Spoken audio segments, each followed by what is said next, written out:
नमस्कार विद्यार्थी मित्रांनो. मी तुमच्यासाठी एम.एस.टी. सी.टी. 2026 ची क्वेश्चनची सीरीज आणली आहे. त्यामधला मॅट्रिक्स या चॅप्टर मधला क्वेश्चन बघूया.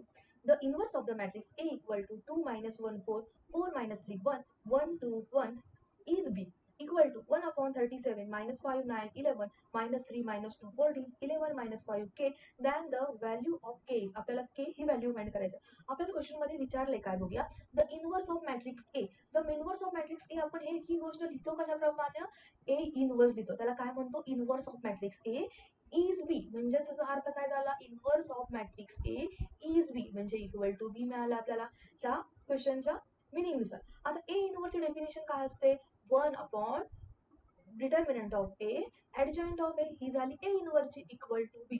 आपल्याला बी तर गिवन आहे. बी काय गिवन आहे हे पहिला आपण ए इनवर्सची डेफिनेशन लिहूया. ऍडजॉइंट ऑफ ए बी आपल्याला गिवन आहे 1/37 इथं -5 9 11 -3 -2 14 11 -5 ओके.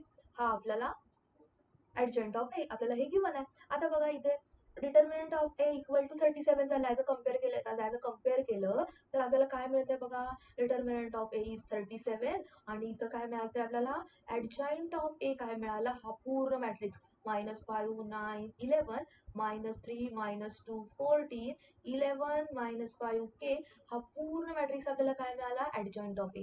आता ऍडजॉइंट ऑफ ए म्हणजे ह्या ए मॅट्रिक्सचा हा ऍडजॉइंट ऑफ ए आहे. आपल्याला ए चा ऍडजॉइंट ऑफ ए माहिती आहे. आपल्याला को फॅक्टरचा ट्रान्सपोज केला तर आपल्याला ऍडजॉइंट ऑफ ए मिळतो. म्हणजेच आपल्याला ह्या वनचा काय करायला पाहिजे को फॅक्टर काढायला पाहिजे. वनचा को फॅक्टर म्हणजे आपल्याला कुणाचा को फॅक्टर काढायला पाहिजे C33 चा को फॅक्टर काढायला पाहिजे.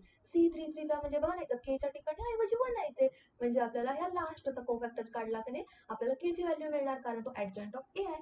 C3 चा फॉर्म्युला काय असतो आय से ह्या दोघांची ऍडिशन 3 + 3 आणि मायनर ऑफ C33 मायनर आपण कसा काढतो हा तर मायनर माहिती आहे. वनचा मायनर काढण्यासाठी ती रो आणि तो कॉलम डिलीट केला जातो म्हणजेच -1 3 + 3 काय झाला हा 6 आणि ह्याचा मायनर काढा. ह्याचा मायनर कसा काढणार तुम्ही ह्याचा डिटर्मिनंट काढणार. डिटर्मिनंट करा बघूया 2 - 1 4 * ह्याचा डिटर्मिनंट हे -1 चा पॉवर 6 + 1 येणार ह्याचा डिटर्मिनंट करूया 2 × -3 -6 मायनस इथं मायनस मायनस काय होणार आहे +4 म्हणजे -6 + 4 आपलं काय आन्सर मिळालं -2 म्हणजे आपल्याला C33 चं काय इथं मिळालं के ची व्हॅल्यू काय मिळाली इथं -2. त्याप्रमाणे आपला ऑप्शन डी इज करेक्ट. धन्यवाद. तुम्हाला ह्या पुढचा कोणता चॅप्टर पाहिजे हे मला कमेंटमध्ये मला सांगा.